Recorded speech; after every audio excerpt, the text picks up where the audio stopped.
this video is about something very important, and I have personally struggled with this a lot.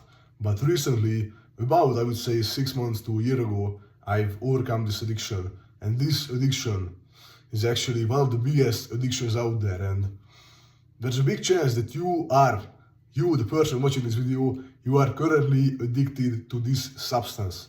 And you are taking it every single day, not knowing that it's destroying your mental state, destroying your head, and destroying your life overall. And if you couldn't guess already, I'm talking about sugar. I'm talking about processed junk foods, but this video is mainly focused on sugar. Sugar, just because it's not categorized as an actual drug, doesn't make it safe, doesn't make it good, doesn't make it okay for you to consume it. Now, do I consume sugar? Yes, I do consume sugar, but I'm not a fat ass. I don't eat chips, I don't eat chocolate. If you know a lot about working out, you know that before your workout, it's actually pretty beneficial for you to consume a little. I only consume about 20-30 grams of fast absorbing sugars, dextrose, and these kinds of fast absorbing sugars to help fuel my workout. That's the only time where I consume any sugars whatsoever. And sugar, it's pretty bad for you. And most people, you can consume sugar for better reasons. Like, for example, as I said, if you eat sugar to fuel your workouts, that's a lot better. But I'm not talking about the people that do that. I'm talking about the people in general that most likely don't even work out, who are just fat asses, eating a bunch of junk food, eating a bunch of shit food. Why do you even still do this? Like, sugar is a drug. Just because it's not classified as a drug, it is a drug. It has a come up, it has a peak, and it has a come down, just like all drugs do.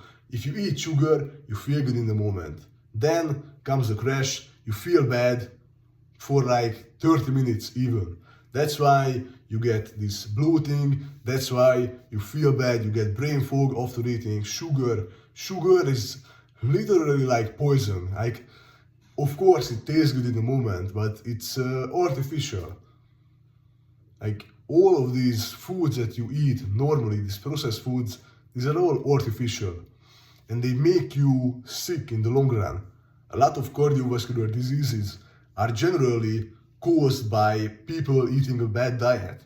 And that involves, a lot of the time, processed junk foods, sugars, unnecessary sugars. And I've been a person that wanted to eat a lot of sugar at a young age.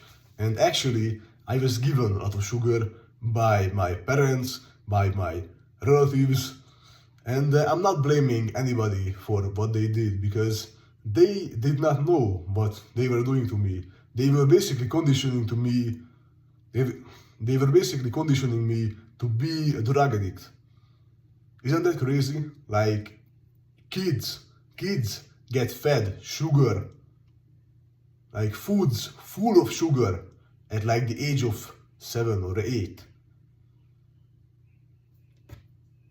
Isn't that like very crazy? Like, sugar is an actual drug, and it's actually pretty hard to stop eating sugar if you've been a very big sugar addict. But big changes in life don't come easily. They never do. So it's going to be hard. If you are addicted to sugar, it's going to be hard to quit.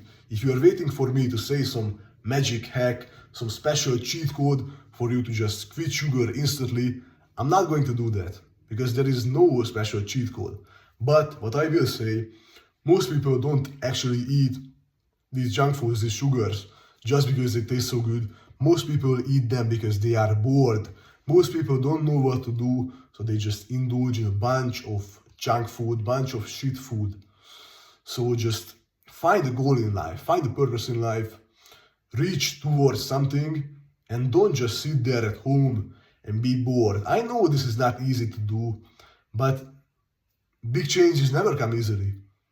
So you must do something. You can't just be a fat ass forever. If you see an obese person walking down the street, that man is basically a drug addict. And you can say all this shit like, 1% of people have natural disorders. Of course, I'm not talking about those people. People always like to bring up the outliers when I'm making a statement, but the exceptions don't disprove the rules. Just because there are few people who are fat outside of their control, it doesn't make it an excuse for you to still be fat, because you are most likely not fat because it's not in your control. It's in your control completely. You just choose to be fat. And that's the way that it really is. And I've compared sugar to drugs before, but most drugs are actually much more worth it than sugar, because out of sugar you don't really get like any long-term benefits. Like some drugs can give you like actual benefits in your life, but sugar, it just makes you feel good in the moment, then it feels bad. Like sugar is like the worst drug almost that you can take. So if I couldn't convince you with all of what I said already about why sugar is bad, then I guess you're a lost case, bro. I guess it's not meant for everyone to improve and better their life. I guess some people just have to keep eating sugar and keep giving these big companies money that produce all these junk foods, all these sugar-filled bullshit that you eat on a day-to-day basis. But that's life.